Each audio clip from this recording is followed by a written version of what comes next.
¿sí? No somos Tom Cruise, ¿sí? Mucho cuidado con eso de andar levantando la voz y andarle gritando a los jueces y andarles gritando a los testigos. Y no vamos a demostrar habilidades histriónicas, ¿sí?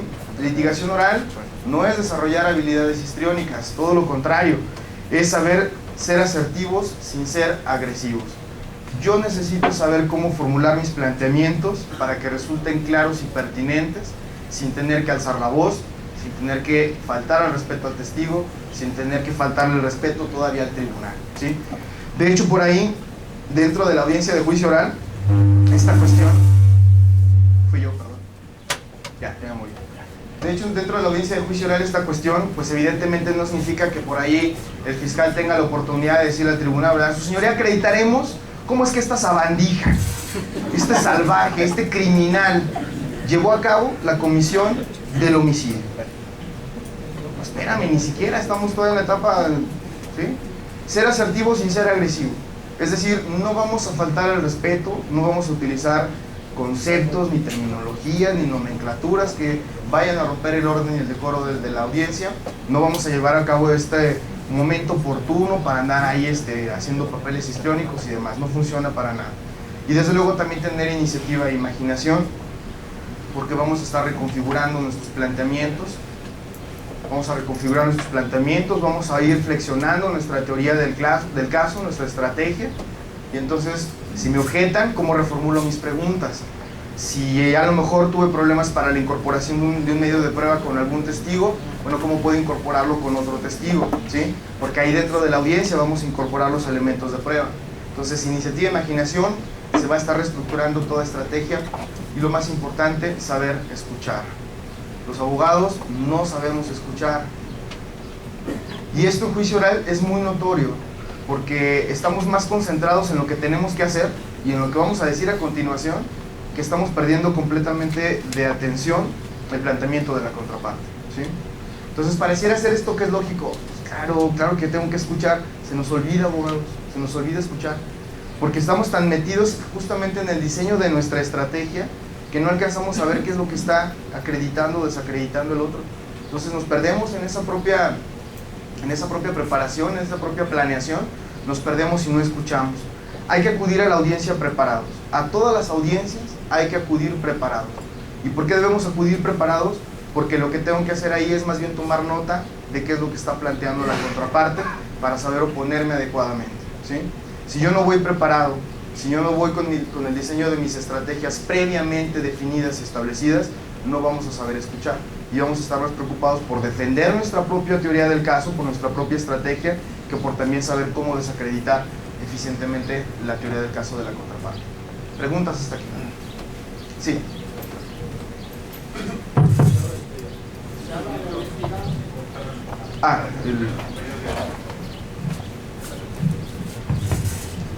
Del perfil del abogado, de los puntos que estamos viendo, se habla de honestidad y se habla de ética. Correcto.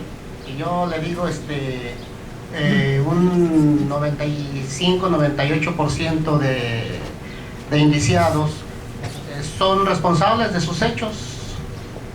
Entonces, si yo sé que mi cliente es culpable, debo ser honesto y debo aplicar la ética y entregarlo a la autoridad, a la justicia. No. Digo, creo que estamos aquí para aclarar todos esos puntos y dar su punto claro. de vista. Desde luego la respuesta es no. La respuesta es no, porque recordemos que la presunción de inocencia de nuestro cliente es hasta que no existe la emisión de un fallo, una sentencia condenatoria. Por tanto, entonces, quien debe de encargarse precisamente de destruir la presunción de inocencia es el fiscal. Yo lo que tengo que actuar, o la forma en la que tengo que actuar de manera ética y de manera objetiva, es en estricto sentido en hacer partícipe al fiscal en un momento determinado de todos aquellos elementos de prueba, porque ahora sí lo hacemos. Recuerden que hay una etapa intermedia de preparación a juicio oral, donde se establecen con qué elementos de prueba acudimos a juicio oral. Yo no voy a llegar a juicio oral con sorpresitas de testigos ahí que no había establecido, con documentos o con nada. Todas estas etapas ya desde el primer instante, desde el primer momento en el que tengo yo intervención como defensor de la defensa, yo tengo que estar verificando la cumplimentación de ese principio de objetividad, porque si lo trasladamos ahora en el ejercicio o en el trabajo del fiscal, al fiscal se le impone de manera obligada ese principio de objetividad. ¿Qué nos dice el principio de objetividad impuesto al fiscal? ¿Quién se acuerda? ¿O quién lo ha escuchado? El principio de objetividad, ¿no?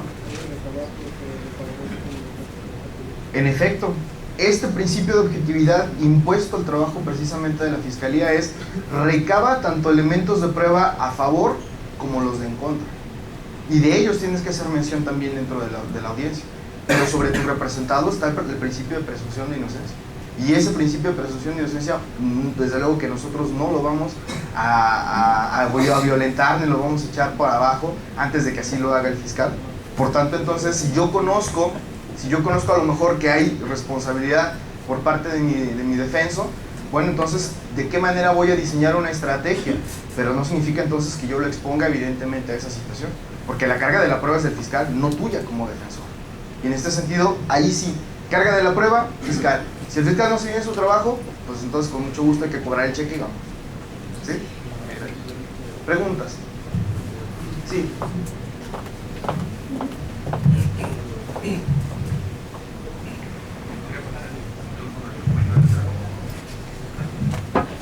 Maestro, buenas tardes. Buenas tardes. Yo tengo una pregunta. A ciencia cierta, en este nuevo sistema, entiendo que como nos lo planteas, estamos aprendiendo. Y en su momento sí va a haber a lo mejor dudas, equivocaciones, pero también entiendo que en el momento de la audiencia, si el defensor por alguna causa no hace bien el planteamiento claro de su estrategia y se llega a equivocar, eso nos puede derivar en que a la persona que está representando le puede representar el estar fuera o el estar dentro, indistintamente de que es culpable o inocente. Eso es algo que me preocupa, porque al final de cuentas yo entiendo que aunque el juez considera que lo están aprendiendo o lo estamos aprendiendo, eso puede hacer la diferencia entre estar dentro o estar fuera. En efecto, y eso es uno de los aspectos que actualmente se está verificando, y de hecho, licenciado, no nos esperamos incluso la audiencia de juicio oral. Dentro de las audiencias preliminares de la etapa de investigación, también como lo veníamos comentando, curiosamente, fíjate, es que lo veníamos comentando en camino aquí a la Casa de la Cultura, porque los jueces están actualmente haciendo uso precisamente de esa facultad que tienen para velar por la defensa técnica y adecuada. Realmente el tema se centra en la defensa técnica y adecuada. Como el juez de control, porque acuérdate que es un juez de control, no nos dice que es de garantías, pero sabemos que es control de garantías, de tal forma que lo que debe estar garantizando como garantía del inculpado es la defensa técnica y adecuada. Lo que hoy en día estamos encontrando en el estado de Guanajuato es la sustitución del defensor privado que no se encuentra habilitado para este sistema de oralidad. Y lo que ocurre en ese momento es que el juez de control le pregunta directamente al abogado: oiga, abogado, ¿está usted capacitado para trabajar en este sistema de oralidad? ¿Cuántos cursos de capacitación ha tenido? ¿Cuántas horas de capacitación ha tenido? ¿En dónde las ha tenido y con quién las ha recibido? Bueno, su señoría, es que sí, ¿no? Yo tomé un curso en línea en todito.com. Entonces, eso evidentemente le permite al juzgador, mediante esas preguntas, cerciorarse o garantizar de que en efecto el inculpado no se encuentra en esa falta o en esa carencia de la defensa técnica y adecuada. Entonces, si el juez determina, advierte que en efecto el abogado no se encuentra habilitado, era el ejemplo que yo les decía hace rato. Su señoría, yo no quiero que me le formulen imputación, usted cállese, casi que le va a decir el juez de control, usted cállese, porque no es ni la actividad que debes de realizar en este momento, no es la etapa procesal y mucho menos te puedes oponer a una formulación de imputación. Entonces, ese trabajo deficiente y que se está evidenciando a través de la audiencia, automáticamente lo va a advertir el juzgador y en todo caso va a solicitar la restitución del defensor, llamará al defensor público para que el defensor público entonces entre en esa intervención. Bueno, ese era el caso, al menos eso es lo que están haciendo actualmente, hoy en día, nuestros jueces de control. Entonces no nos esperamos hasta la audiencia de juicio oral, Desde las audiencias preliminares de etapa de investigación, de la intermedia, ahí hemos tenido, y lo hemos tenido, y de manera muy repetida, de manera muy presente. ¿Sí? Sí, licenciado. En el sistema tradicional es muy común ver la defensa pasiva, donde al inculpado se le dice que guarde silencio y el defensor se dedica nada más a destruir los elementos de cargo. En este nuevo sistema, ¿qué hay al respecto? En este nuevo sistema encontramos también el trabajo de la defensa pasiva, pero es un trabajo muy lastimoso, porque no estamos ejercitando todas aquellas facultades que ya en virtud de la igualdad procesal con la que cuentan las partes, podemos actuar nosotros como defensa. Te voy a exponer un ejemplo en particular. Ustedes también saben que en este nuevo sistema el agente del Ministerio Público ya no actúa bajo o como autoridad, ya no es autoridad en el nuevo proceso, actúa como parte, ¿sí? De tal manera entonces que al actuar como parte ya no tiene todas aquellas facultades que tenía del sistema tradicional. Entonces este equilibrio procesal de partes, lo que ahora te permite a ti como defensor, ya no es tener esa defensa pasiva de a ver en qué se equivoca, en qué me voy a esperar a ver cuál es el planteamiento deficiente por parte del fiscal. No, ahora ya voy a tener oportunidad como defensor de acudir desde ese primer instante a la revisión de la carpeta de investigación, a empezar a verificar cuáles son las deficiencias de la investigación, cuáles son, dónde hubo o cómo recayeron violación de derechos de mi representado, hubo o no hubo lectura de derechos, hubo aspectos de incomunicación, de tortura, de malos tratos. Todas esas actividades ya entran propiamente dentro del trabajo de una defensa activa, aquella que vela por el respeto de los derechos y porque ejercita los derechos de una auténtica defensa. Por ello, licenciado, cuando nosotros estamos en una etapa, por ejemplo, de la vinculación a proceso, que es la emisión del auto por parte del juez de control para poder generar un vínculo procesal o una relación procesal entre el inculpado, precisamente en virtud de los hechos que se le están imputando o que se le acaban de imputar, por eso ahí la defensa tiene una oportunidad enorme para poder solicitar la no vinculación. Ahí desde ese momento ya lo estamos estableciendo.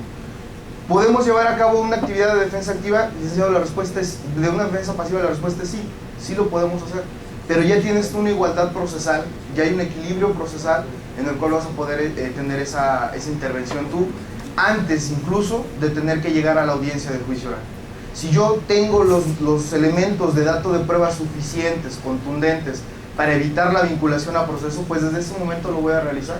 O la otra, licenciado, que no solamente a través de la defensa pasiva, acuérdense que también tenemos ya salidas alternas como mediación y conciliación, criterios de oportunidad, que aunque el criterio de oportunidad es una facultad exclusiva del fiscal, la puede también negociar el defensor. Tenemos el procedimiento abreviado y la suspensión condicional del proceso previo. Tenemos 4 salidas alternas en el nuevo proceso que van a permitir precisamente ahora al defensor agilizar la terminación del conflicto, ¿sí? Entonces eso también es una defensa activa. ¿Cómo puedo de manera anticipada terminar el conflicto sin tener que esperar a que llegue a la audiencia de juicio oral, ¿sí? Entonces lo podemos hacer, pero ya tienes una igualdad procesal, ya hay un equilibrio procesal. Hay que aprovecharlo, hay que ejercitarlo, ¿sí? Estas facultades también de investigación, como defensor ahora también ya las puedes ejercitar. Tú mismo puedes hacer tu propia carpeta de investigación como defensor. Y entonces la puedes llevar a la audiencia de juicio oral. Fíjate la ventaja que tienes también ahora ya como tal, ¿sí? Hay muchos aspectos, pero hay que aprovechar mejor esa equidad, esa igualdad procesal para poder tener esa intervención, ¿sale? Sí.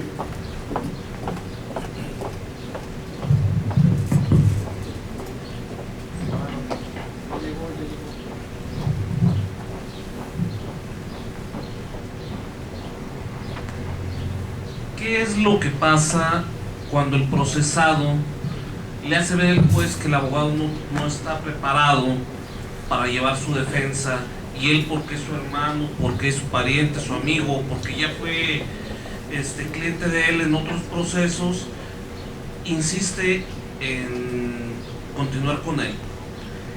Bueno, el juez de control, pensando en esta etapa todavía de la etapa de investigación o de la etapa intermedia, le hace precisamente notar al inculpado la necesidad de contar con un buen abogado defensor. Un buen abogado defensor que se imponga, se oponga de manera adecuada a los planteamientos expuestos por el fiscal, y en ese sentido le hace ese llamamiento de atención para decirle: es tu propia responsabilidad decidir si deseas continuar con o no. Si el defensor en un momento determinado dice, no señor, quiero que permanezca aquí, bueno, pues que permanezca, nada más que mándenme traer al defensor público, de cualquier manera, porque es la obligación, es una garantía a la cual no puede renunciar el inculpado a la defensa técnica. Entonces, por muy compadre, por muy tocayo, por muy hermano, por muy tío, por muy primo, debe de contar con esa defensa técnica y adecuada, porque entonces, ¿qué es lo que puede suceder después si... Esas son las consecuencias, ¿sí? Exactamente, porque no puede ejercitar, no puede renunciar a ese derecho de la defensa técnica y adecuada. Puede tenerlo ahí a un lado, atrasito, ¿sí? Que le esté diciendo, no, así está medio menso también el público, bueno, pero eso ya es otra bronca, ¿sí? Esa ya es otra bronca. Maestro, aquí en el sistema adversarial acusatorio en el Estado se permite la reserva de la investigación en la etapa de investigación preliminar, incluso en la complementaria, en algunos casos, sí, para algunas actuaciones. Para poder garantizar el resultado de la investigación como tal, correcto. Comparando con los países latinoamericanos como Chile, Perú, Argentina o Colombia, ¿qué nos podría decir comparando los sistemas en esos países con esta pregunta? ¿Cuál es su punto de vista? Bueno, evidentemente a nivel Latinoamérica también tenemos esa posibilidad de reservar la investigación para poder garantizar el resultado de la misma y poder contar con elementos suficientes por el riesgo de la destrucción de los elementos de prueba, por el elemento del riesgo también de la sustracción de la acción de la justicia del inculpado, en fin, elementos específicos que sabemos pues que ponen en riesgo el resultado de la investigación. En este sentido, de lo que tenemos que hablar, licenciado, es acerca del interés público. El interés público, entendido como política criminal, es precisamente la que determina para el diseño de un proceso penal, como en el caso nuestro, que es el acusatorio ahora, la determinación de cuándo y bajo qué circunstancias tener bajo reserva las investigaciones. Desde luego la perspectiva de análisis es correcta, porque hay un interés público de por medio. Y cuando hablamos de interés público, no nos interesa en realidad el aspecto de lo individual, es decir, el aspecto de la individualidad del inculpado, porque entonces pensaríamos, oye, es que espérame, yo tengo derecho a tener conocimiento de que me está siguiendo una investigación, eso va en contra de mis derechos humanos. Es cierto, no hay duda alguna ni hay discusión en ese sentido, pero de lo que estamos hablando aquí es de un interés público, y el interés público, el interés general, es superior al individual en este sentido. De tal manera entonces que como política criminal, en virtud de esa perspectiva del interés público, la reserva de la investigación en los casos, por ejemplo, de delincuencia organizada, esos delitos de alto impacto, pues evidentemente lo tenemos todavía aplicado. Es válido, pareciera ser que se contrapone con esos principios de la igualdad procesal, de mi derecho a que se me formule la imputación, de saber que me estás realizando una investigación, para ello un interés público de por medio, y ese interés público de por medio es insoslayable. ¿Sí? Sí. Como complemento a la pregunta del abogado, hay un término para los efectos de la reserva en el sentido de que el Ministerio Público guarde precisamente esa carpeta de investigación. La carpeta de investigación, el término, debo decirte que no lo recuerdo ahorita, ¿eh? ¿Perdón?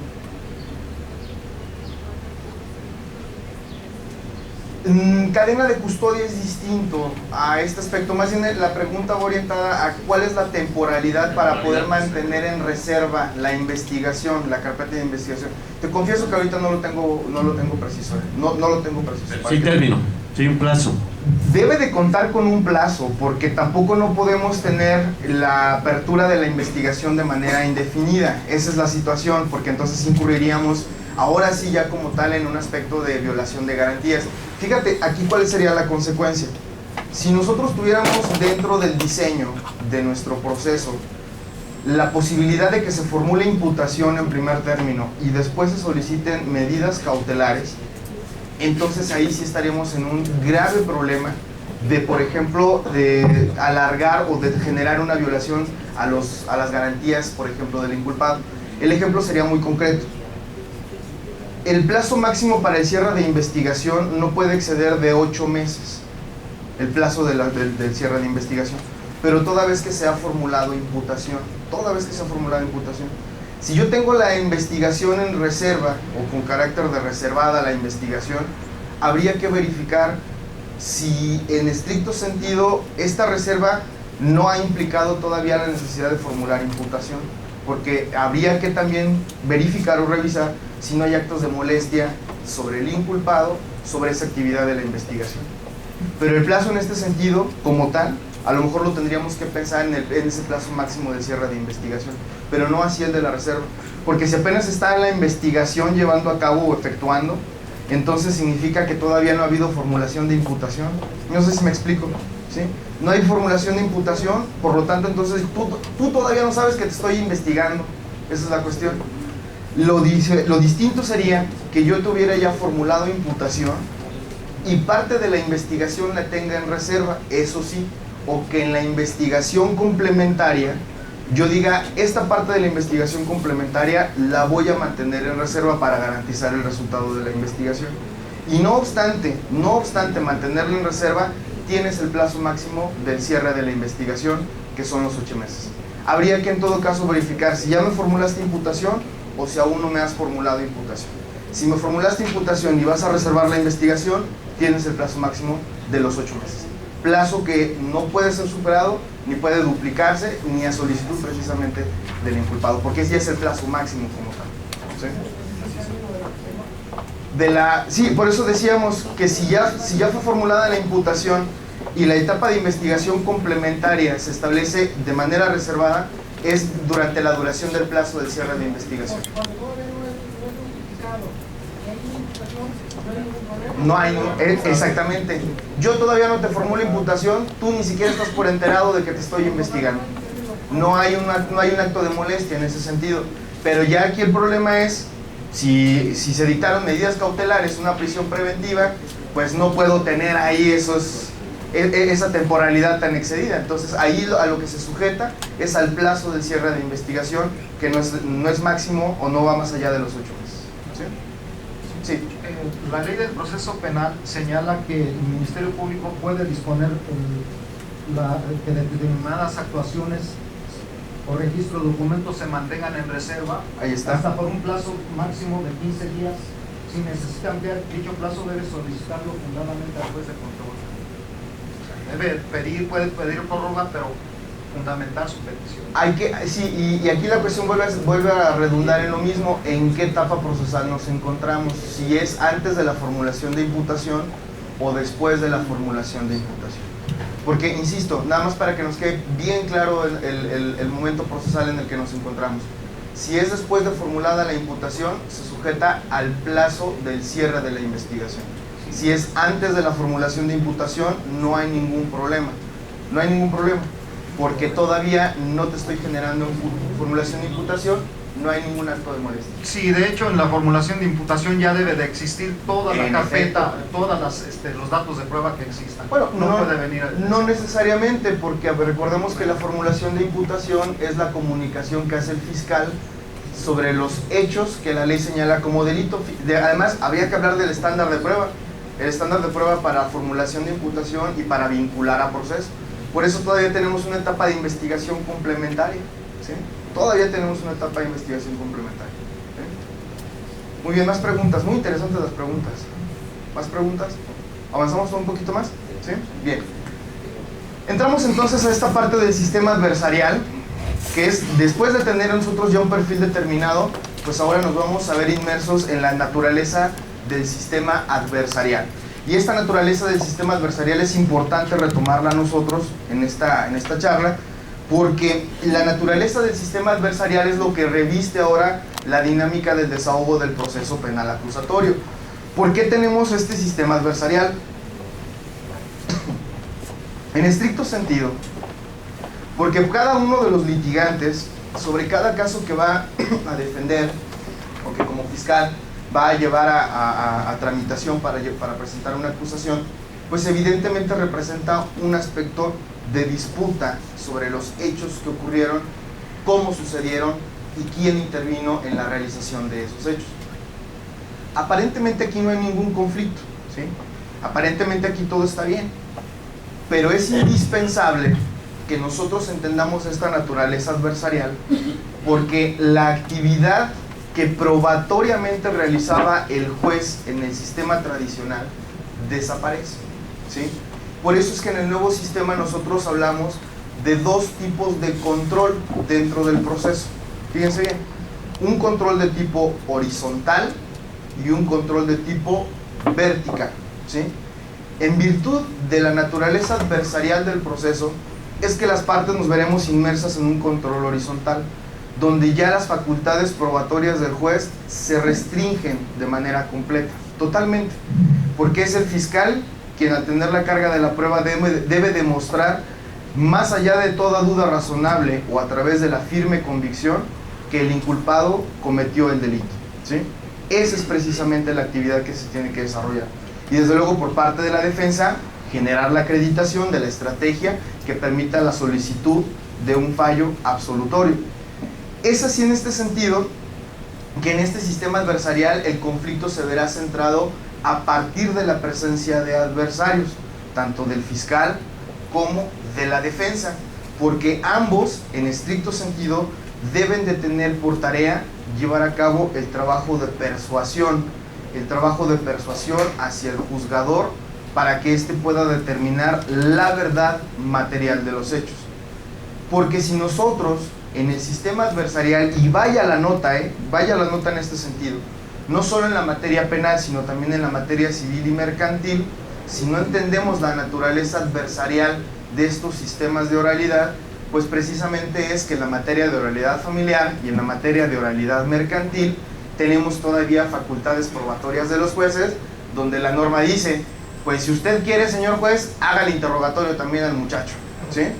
Y entonces rompe con esta naturaleza de lo adversarial, porque son precisamente las partes quienes deben llevar a cabo la aportación de los elementos para la acreditación de la verdad material, ¿sí?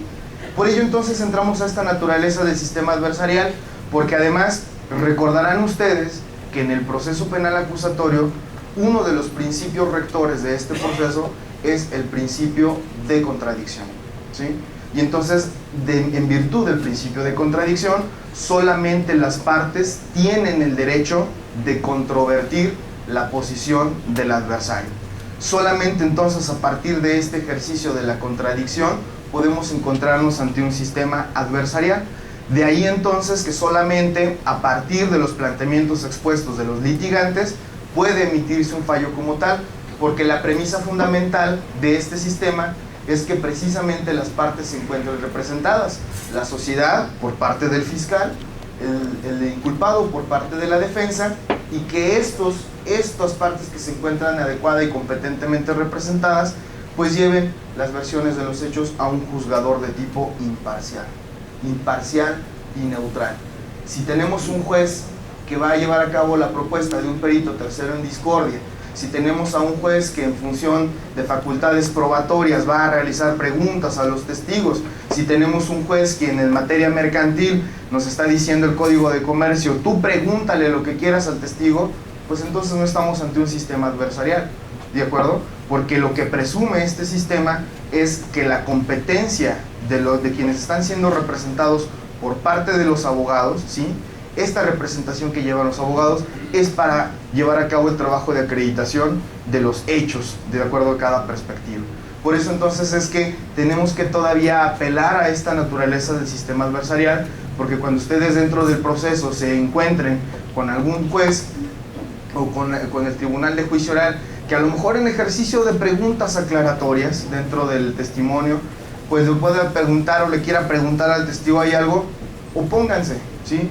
Lleven a cabo la oposición a ese tipo de preguntas formuladas, en virtud precisamente de la naturaleza adversarial y del principio de contradicción. Esa también es una estrategia de litigación, esos también son fundamentos que pueden hacer valer dentro de la audiencia para limitar esas facultades probatorias. Y entonces es así como este sistema adversarial, pues evidentemente lo veremos encauzado en un carácter persuasivo del juicio oral, porque el carácter persuasivo del juicio oral es precisamente a fin de poder resolver el conflicto de carácter jurídico. ¿Y cómo decíamos nosotros que vamos a persuadir? ¿Se acuerdan que cuando hablamos de las técnicas de litigación en un concepto general, en un concepto amplio, decíamos que eran herramientas técnicas para la persuasión? ¿Se acuerdan que eso fue lo que vimos al principio? Bueno, pues ahora retomamos ese aspecto de la persuasión para decir que el juicio oral tiene un carácter persuasivo, tanto para el fiscal como para la defensa. ¿Y cómo se trabaja este carácter persuasivo del juicio oral? Pues a través precisamente de los interrogatorios, de los contrainterrogatorios y de la admisión de los elementos de prueba, así como también de los alegatos tanto de apertura como de los alegatos de clausura. Así que si nos estamos preguntando ¿y cómo vamos a hacerle para convencer al tribunal de juicio oral? Ahí está la respuesta. Por eso es que las técnicas de litigación oral se abordan o se refieren al desahogo de los medios de prueba a través de los interrogatorios, los contrainterrogatorios, la incorporación de los medios de prueba, las objeciones y los alegatos, tanto de apertura como de clausura. Me voy adelantando un poquito porque se nos está ocupando un poco el tiempo, ¿sale? Y es en ese sentido, pues, que tenemos que establecer los ámbitos de persuasión, abordar los aspectos probatorios y desde luego también abordar la norma, ¿sí? Porque para poder entonces construir un caso con carácter persuasivo, yo tengo que hablar acerca de la persuasión. Y aquí, abogados, les comparto lo siguiente. Persuasión no solamente es aplicar las técnicas de litigación oral como técnicas, como elementos o como herramientas básicas de litigación, sino también complementar su propio ejercicio de litigación bajo el desarrollo de un perfil determinado. Todos y cada uno de ustedes, si acudiéramos a audiencia de juicio oral, tendríamos un perfil completamente distinto. Aunque aprendamos las mismas técnicas, es decir, aunque todos aprendamos a hacer un interrogatorio bajo la técnica del interrogatorio, todos y cada uno de ustedes lo aplicarían de manera distinta. Tendrían una forma de aplicarlo de manera diferente, porque esa ha sido en la que ustedes van a empezar a llevar a cabo la aplicación de estrategias de persuasión. ¿Qué tanta habilidad tengo yo para poder conducir un buen interrogatorio, para llevar a cabo la acreditación de los hechos, para desahogar o llevar a cabo la incorporación de los elementos de prueba? Bueno, pues todo eso son elementos de persuasión. Claro, bajo la perspectiva del desahogo de los medios de prueba y desde luego también pensando en la acreditación de una hipótesis jurídica.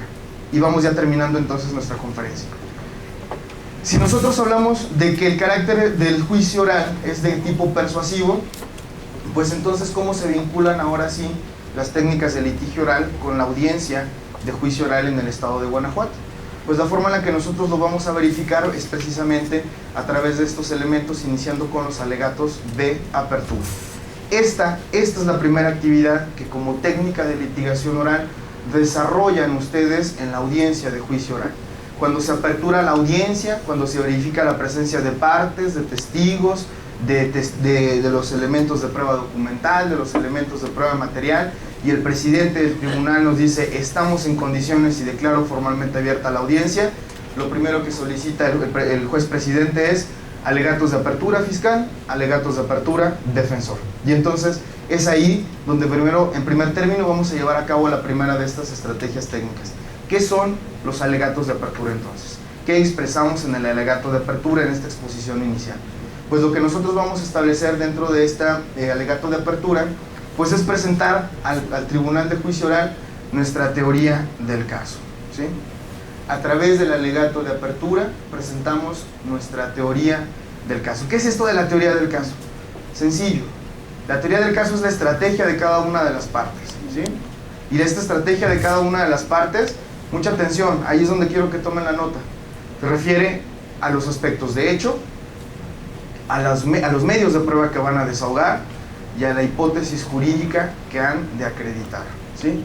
Toda teoría del caso, no importa si es el fiscal o no importa si es el defensor, contiene estos tres elementos: uno fáctico, uno probatorio y uno jurídico. Basta con que ustedes expresen estos tres elementos de su estrategia para poder entonces presentar o llevar a cabo la presentación de sus alegatos de apertura. Y atención con esto, nos dice, hacemos una promesa. Nosotros nos comprometemos con el tribunal a la acreditación de nuestra teoría del caso. ¿Cómo nos comprometemos con el tribunal a la acreditación de la teoría del caso? Pues la forma en la que nos comprometemos con el tribunal es precisamente a través de la mención en tiempo futuro, ¿sí? porque apenas le vamos a decir qué es lo que vamos a acreditar, ¿verdad? Le vamos a decir que vamos a acreditar un conjunto de elementos de hecho a través del desahogo de determinados medios de prueba y que actualizan una hipótesis jurídica. Honorable Tribunal, el día de hoy, durante esta audiencia de debate, la representación social acreditará cómo es que el día 13 de febrero del año 2013, alrededor de las 16 horas, en un conjunto habitacional marcado en el interior del número 36 de un conjunto habitacional de la ciudad de León, Guanajuato, se llevó a cabo la privación de la vida de la señora Rosa González. La privación de la vida de la señora Rosa González a manos de un esposo, el señor Jorge Rodríguez. Acreditará la representación social cómo es que en aquella fecha y aproximadamente a las 18 horas, en la llegada, y entonces le estamos diciendo qué son los hechos que vamos a acreditar. Los hechos que previamente han sido expuestos por parte de la representación social tendrán por fundamento probatorio los siguientes. Escucharán en primer término el desahogo del perito en medicina legal, el doctor Ulises Pérez, quien determinará ante ustedes cuál fue la causa de la muerte de la señora Rosa González. También escucharán el testimonio de la señora María Esteves, quien establecerá cómo es que ella se percató de la llegada del señor tal cuestión. Y entonces hablamos de los elementos de prueba. ¿Y cuál es el último de los elementos de nuestro alegato de apertura? Pues la hipótesis jurídica. Será así, honorable tribunal, que en virtud de la acreditación de los hechos y de las pruebas desahogadas en su momento procesal, lograrán ustedes una firme convicción de que se llevó a cabo la comisión del delito de homicidio, pues encontrarán acreditada la persona del señor Jorge Rodríguez como el sujeto activo de la conducta.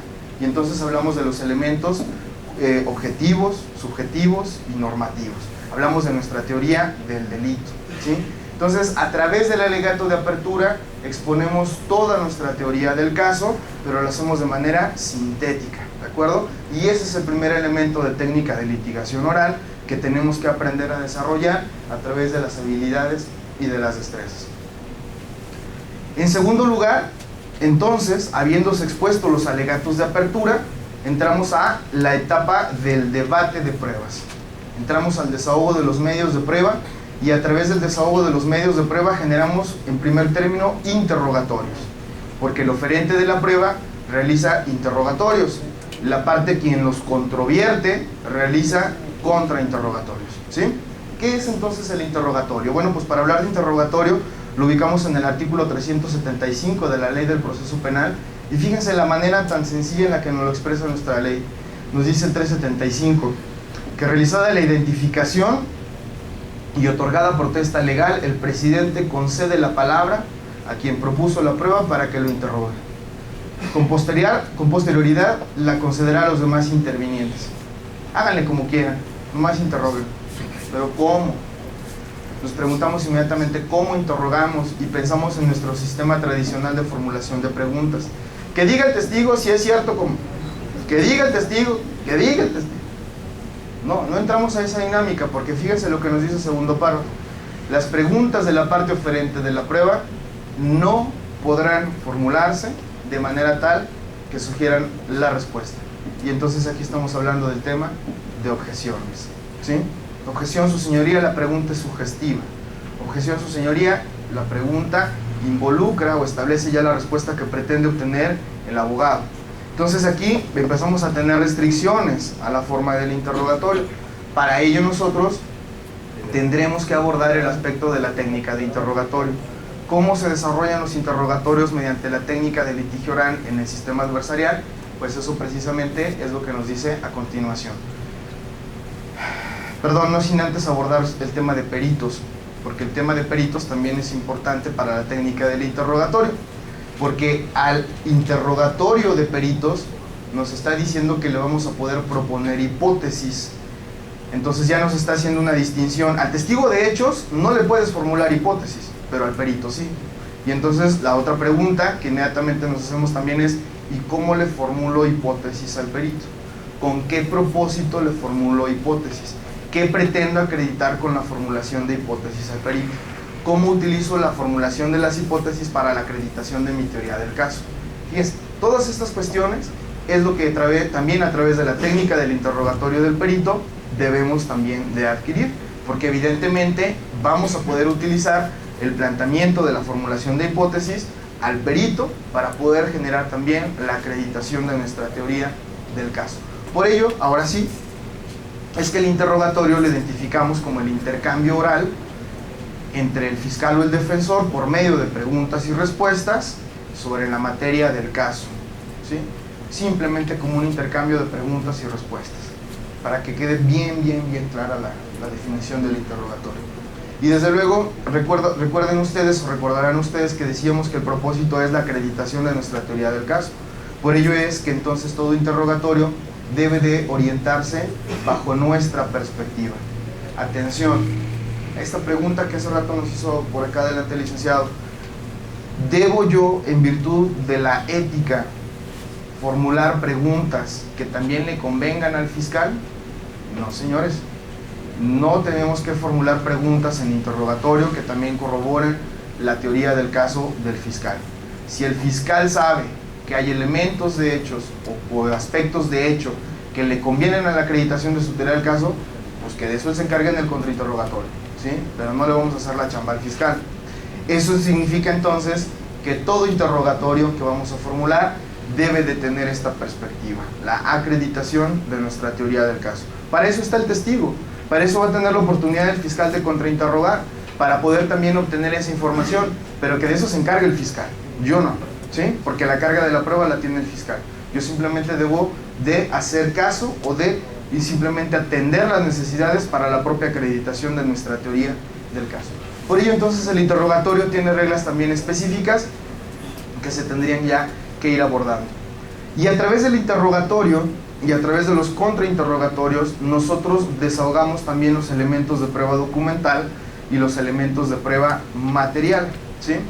Mucha atención con esto, porque ningún documento y ningún elemento de prueba material se incorpora o se tiene como prueba en juicio o a juicio si no es mediante un testimonio, ya sea a través de interrogatorio, ya sea a través de contrainterrogatorio. Y el tema aquí que nos anticipa un poquito la licenciada de cadena de custodia, pues para que el fiscal pueda incorporar el arma de fuego, el cuchillo, etcétera, tiene que acreditar cadena de custodia, y la acreditación de la cadena de custodia es a través del testimonio de cada uno de los eslabones de esa cadena de custodia. Por eso es únicamente importante que señalemos cuál es la diferencia en estricto sentido sobre el elemento de prueba material y el elemento de prueba documental. Porque el elemento de prueba material nos establece el artículo 329, que son los objetos relacionados con los hechos. Pero fíjense lo que nos dice el artículo 329. Nos dice que estos elementos de prueba deben ser exhibidos y examinados por las partes. Entonces, antes de incorporarlo como prueba, el elemento de prueba material, antes de incorporarlo como prueba o de solicitar su admisión como prueba, necesitamos exhibirlo a la contraparte. Y para ello entonces también tenemos una estrategia técnica en particular. Pero esa es la condición o el requisito preprocesal que nos está solicitando para poder llevar a cabo la incorporación. Significa entonces que si mi contraparte no me exhibe y no me permite llevar a cabo la examinación del elemento de prueba material, no podrá incorporarse como prueba. Y ahí también hay estrategias de oposición para la incorporación de estos elementos. Y dos, el elemento de prueba documental, que es en el que consta información relevante acerca del caso. Y nos dice también que debe ser leído o reproducido por cualquier medio idóneo para su percepción en juicio. Entonces, también tiene una técnica específica, el elemento de prueba documental, para poder incorporarlo como prueba o que se tenga por incorporado como prueba juicio oral en virtud de la naturaleza de lo documental. Por eso es importante distinguir la naturaleza de cada uno de ellos, porque el proceso de incorporación será distinto y también depende de una estrategia técnica. El contrainterrogatorio. Decíamos nosotros o hablábamos del principio de contradicción, ¿sí? Y cuando hablábamos del principio de contradicción decíamos que era en virtud de la naturaleza adversarial del proceso. Pues el contrainterrogatorio es entonces precisamente el ejercicio del principio de contradicción. ¿Cómo se encuentra regulado en la ley del proceso penal el principio de contradicción? En cuanto a los medios de prueba, nos dice el artículo 375 en el tercer párrafo: las preguntas de las demás partes podrán confrontar al testigo, perito y oficiales de policía. Ahí está la clave. podrán confrontar. Entonces, el propósito del contrainterrogatorio que nos está señalando la ley del proceso penal es precisamente para la desacreditación, ¿sí? Confrontar al testigo, confrontar al perito, confrontar al oficial de policía, tiene por finalidad la desacreditación, ¿sí? Porque ya el oferente de la prueba construyó, aportó elementos para la acreditación de su teoría del caso. Ahora es mi oportunidad de poder entonces controvertirlo, de desacreditar ese valor probatorio como tal, y solamente lo vamos a poder hacer a través del interrogatorio. Y nos dice aquí también las preguntas. Ah, caray, ¿vamos a formular preguntas también en el contrainterrogatorio? No, también cambia la técnica del contrainterrogatorio, porque no vamos a poder formular preguntas, aunque así nos lo establezca la primera parte del tercer párrafo. ¿Y por qué no vamos a poder utilizar preguntas? Pues por esto, porque nos dice que vamos a poder confrontar con sus propios dichos o con otras versiones de los hechos ya presentados en juicio. Y entonces aquí surge la pregunta: ¿y cómo voy a confrontar con su propio dicho o con otras versiones de los hechos ya presentados en la audiencia de juicio oral? Pues eso lo vamos a utilizar o lo vamos a verificar a través de la técnica del contrainterrogatorio. ¿Qué es entonces el contrainterrogatorio? El contrainterrogatorio es la confrontación que a través de preguntas o aseveraciones se realiza a los medios de prueba de la parte adversa. Ya vamos a acabar, licenciado. Son los planteamientos a través de preguntas o aseveraciones que se realiza a las pruebas de la parte adversa, ¿sí? Y tiene desde luego entonces este propósito, el de confrontarlo. Vamos a confrontar la veracidad de su dicho, vamos a confrontar la credibilidad del testigo, vamos a confrontar incluso la acreditación de los hechos entre los medios de prueba de la parte contraria, ¿sí? Porque a lo mejor yo me he dado cuenta o me he percatado de que los hechos que se están estableciendo no son coincidentes, ¿de acuerdo? Entonces voy a tener que generar esa confrontación para desacreditar esa parte del testimonio que han estado exponiendo los testigos de la contraparte, ¿sí? Entonces ese es el propósito del contrainterrogatorio. Y pasamos entonces al tema de objeciones, y con este y el de alegatos de clausura ya terminamos, ¿vale? Objeciones. El tema de objeciones, que es importante porque también lo encontramos regulado en la materia del desahogo de los medios de prueba, ¿sí? Hace rato leímos que el párrafo segundo nos decía que en el interrogatorio no podremos formular preguntas que sugieran la respuesta. Pues precisamente también en el artículo 375 nos dice que en ningún caso se van a emitir preguntas capciosas, ambiguas, oscuras, o que incluyan más de un solo hecho, o las que conocemos como preguntas compuestas, ¿sí? Ni las que tiendan a coaccionar ilegalmente al testigo o al perito. Bueno, esa clase de objeciones no nos cuesta trabajo identificarlas porque están expresamente contenidas o así expresadas en la ley. Sí.